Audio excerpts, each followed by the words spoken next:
সদৌ ছাত্ৰ সন্থাৰ সাধাৰণ সম্পাদক ভাৰপ্ৰাপ্ত শ্ৰী সৰ্জন হাংসেক এই দায়িত্ব অৰ্পণ কৰাত মই আৰু কাৰ্বি কালচাৰ ছ'চাইটি হৈ অতিকৈ সুখী হৈছোঁ, আনন্দিত হৈছোঁ।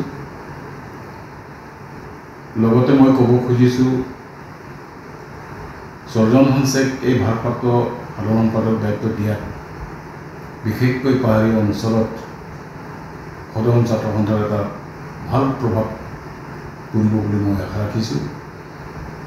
আৰু অনাগত দিনবোৰত পাহাৰীয়া অঞ্চলৰ বিশেষকৈ পাহাৰ ভৈয়ামত আমাৰ একতা বান্ধোন আমি ৰাখিব পাৰিম বুলি আমি এটা আশাবাদী। গতিকে শেষত মই ক'ব খুজিছোঁ, এই খবৰ পাই কাৰ্বি কালচাৰ ছ'চাইটিয়ে সঁচাকৈ বহুত আনন্দৰ কথা আৰু সদৌ ছাত্ৰ সন্থাক অশেষ ধন্যবাদ জ্ঞাপন কৰিছোঁ। সদৌ ছাত্ৰ সন্থাৰ সাধাৰণ সম্পাদক ভাৰপ্ৰাপ্ত শ্ৰী সৰ্জন হাংসেক এই দায়িত্ব অৰ্পণ কৰাত মই আৰু কাৰ্বি কালচাৰ ছ'চাইটি হৈ অতিকৈ সুখী হৈছোঁ, আনন্দিত হৈছোঁ। লগতে মই ক'ব খুজিছোঁ, সৰ্জন হাংসেক এই ভাৰপ্ৰাপ্ত সাধাৰণ সম্পাদক দায়িত্ব দিয়াত বিশেষকৈ পাহাৰীয়া অঞ্চলত সদৌ ছাত্ৰ সন্থাৰ এটা ভাল প্ৰভাৱ পৰিব বুলি মই আশা ৰাখিছোঁ। আৰু অনাগত দিনবোৰত পাহাৰীয়া অঞ্চলৰ বিশেষকৈ পাহাৰ ভৈয়ামত আমাৰ একতা বান্ধোন আমি ৰাখিব পাৰিম বুলি আমি এটা আশাবাদী।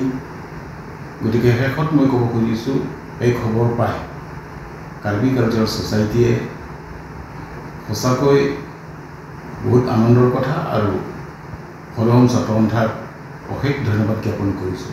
সদৌ ছাত্ৰ সন্থাৰ সাধাৰণ সম্পাদক ভাৰপ্ৰাপ্ত শ্ৰী সৰ্জন হাংসেক এই দায়িত্ব অৰ্পণ কৰাত মই আৰু কাৰ্বি কালচাৰ ছ'চাইটি হৈ অতিকৈ সুখী হৈছোঁ, আনন্দিত হৈছোঁ। লগতে মই ক'ব খুজিছোঁ, সৰ্জন হাংসেক এই ভাৰপ্ৰাপ্ত সাধাৰণ সম্পাদক দায়িত্ব দিয়াত বিশেষকৈ পাহাৰীয়া অঞ্চলত সদৌ ছাত্ৰ সন্থাৰ এটা ভাল প্ৰভাৱ পৰিব বুলি মই আশা ৰাখিছোঁ। আৰু অনাগত দিনবোৰত পাহাৰীয়া অঞ্চলৰ বিশেষকৈ পাহাৰ ভৈয়ামত আমাৰ একতা বান্ধোন আমি ৰাখিব পাৰিম বুলি আমি এটা আশাবাদী। গতিকে শেষত মই ক'ব খুজিছোঁ, এই খবৰ পাই কাৰ্বি কালচাৰ ছ'চাইটিয়ে সঁচাকৈ বহুত আনন্দৰ কথা আৰু সদৌ ছাত্ৰ সন্থাক অশেষ ধন্যবাদ জ্ঞাপন কৰিছোঁ।